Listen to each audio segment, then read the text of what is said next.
Hi friends, എൻ്റെ ഒരു പുതിയ കുക്കിംഗ് വീഡിയോയിലേക്ക് എല്ലാവർക്കും സ്വാഗതം. ഇന്ന് നമ്മൾ ഉണ്ടാക്കാൻ പോകുന്നത് കിഴങ്ങ് പൊരിയാണ്. അതിന് വേണ്ടത് കപ്പ തോലൊക്കെ കളഞ്ഞ് വൃത്തിയാക്കി എടുത്ത് കഷ്ണമാക്കിയതിന് ശേഷം നമ്മൾ നേർങ്ങനെയായിട്ട് ഫുള്ളായി വരുന്ന രീതിയിൽ ലെങ്ത്ത് കിട്ടുന്ന രീതിയിൽ അരിഞ്ഞെടുക്കുക. അപ്പോൾ അരിഞ്ഞെടുത്ത കപ്പ വേഗം തന്നെ ആയി കിട്ടാൻ അത്ര അധികം നേർത്ത് പോകരുത്. വേഗം തന്നെ ആയി കിട്ടാൻ വേണ്ടിയിട്ട് കുറച്ച് ഉപ്പ് വെള്ളത്തിൽ സോക്ക് ചെയ്ത് വെച്ചതിന് ശേഷം അത് അടുപ്പിലേക്ക് വെക്കുക. അപ്പം അത് കുറച്ച് വെന്ത് കഴിഞ്ഞാൽ അത് വാങ്ങി വെച്ചിട്ട് വെള്ളം അരിച്ച് കളയുക അതിൻ്റെ. അപ്പോൾ നമ്മൾ കപ്പ ഇപ്പം ഓൾമോസ്റ്റ് ഫുള്ളായിട്ട് തന്നെ വെന്ത് കഴിഞ്ഞിട്ടുണ്ട്. അപ്പോൾ ഇപ്പം നല്ല ഉപ്പെല്ലാം പിടിച്ച കപ്പ ചെയ്ത് അപ്പോൾ ഇനി നമുക്ക് കിഴങ്ങ് പൊരിക്കാൻ ആവശ്യമായ കൂട്ട് തയ്യാറാക്കാം. അതിന് വേണ്ട മെയിൻ ഇൻഗ്രീഡിയൻ്റാണ് കടലമാവ്. ഒരു ബൗളിൽ കുറച്ച് കടലമാവ് എടുക്കുക. നമ്മൾ പഴംപൊരിക്കെല്ലാം മിക്സ് ഉണ്ടാക്കുന്ന പോലെ തന്നെ അതിന് മൈദ എടുക്കുന്നതിന് പകരം ഇതിന് കടലമാവ്.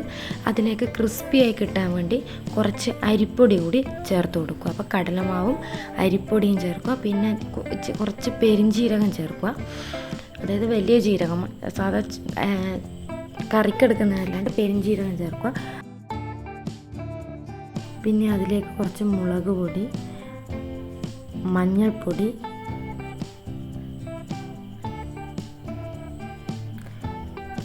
കൂട്ടിനാവശ്യമായ അത്രയും ഉപ്പ്. നമ്മൾ ഓൾറെഡി കപ്പൊക്കെ ഉപ്പിട്ട് വേവിച്ചുകൊണ്ട് ഇതിന് ആവശ്യമായ ഉപ്പ് മാത്രം ഇടുക. പിന്നെ കുറച്ച് എള്ള് എന്തായാലും ഇതിന് വേണ്ട ഒരു മെയിൻ ഇൻഗ്രീഡിയൻ്റ് ആണ്. എള്ള് എന്നിവ ചേർത്തതിന് ശേഷം വെള്ളം ഒഴിച്ച് അത് നല്ല പേസ്റ്റ് രൂപത്തിലാക്കിയെടുക്കുക. നമ്മൾ പഴംപൊരിക്കലുണ്ട കൂട്ട് പോലെ തന്നെ ആക്കിയെടുക്കുക.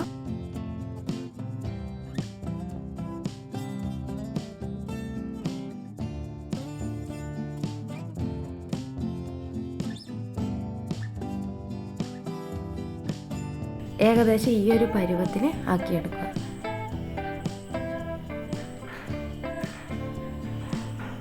അപ്പോൾ നമ്മളെ കൂട്ടിപ്പോൾ റെഡി ആയിട്ടുണ്ട്. ഇനി അടുപ്പിലേക്ക് മിക്സ് റെഡിയാക്കിയ ശേഷം അടുപ്പിലേക്ക് ഒരു പാൻ വെക്കുക. ഇത് ചൂടാകുമ്പോൾ അതിലേക്ക് വെളിച്ചെണ്ണ ഒഴിക്കുക. അപ്പം നമ്മൾ റെഡിയാക്കി വെച്ച മിക്സിലേക്ക് വേവിച്ച് വെച്ച കപ്പ രണ്ട് ഭാഗവും അതിന് മിക്സ് ആവുന്ന രീതിയിൽ തിരിച്ചും മറിച്ചും ഇട്ടതിന് ശേഷം തിളക്കുന്ന എണ്ണയിലേക്ക് ഇടുക. പഴംപൊരിയെല്ലാം ചെയ്യുന്ന പോലെ തന്നെ, പഴംപൊരിക്കൊക്കെ ചെയ്യുന്ന പോലെ തന്നെ അങ്ങനെ കപ്പ അതിലേക്ക് ഇട്ടതിന് ശേഷം രണ്ട് ഭാഗവും നന്നായി വെന്തതിന് ശേഷം എടുത്തു വെക്കുക. അപ്പോൾ കപ്പ ഓൾറെഡി വെന്തത് കൊണ്ട് തന്നെ കുറേ നേരം ഓയിലിട്ട് വെക്കേണ്ട ആവശ്യമില്ല. കടലമാവ് മാത്രമേ ഒന്ന് വെന്ത് കിട്ടുന്നുള്ളൂ. അപ്പോൾ ഒരു ഭാഗം ആയതിനു ശേഷം വീണ്ടും തിരിച്ചിടുക.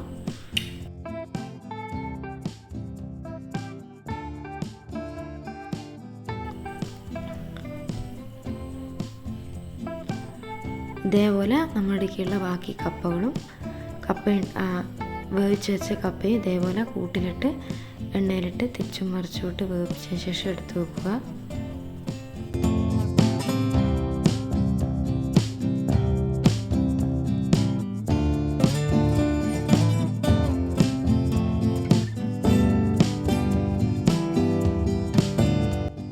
വൈകുന്നേരം ചായയുടെ കൂടെ കൂട്ടാൻ പറ്റിയ ഒരു നല്ലൊരു എണ്ണ പലഹാരമാണ്.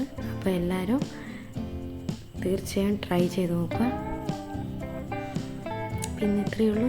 Okay, Tata, bye bye.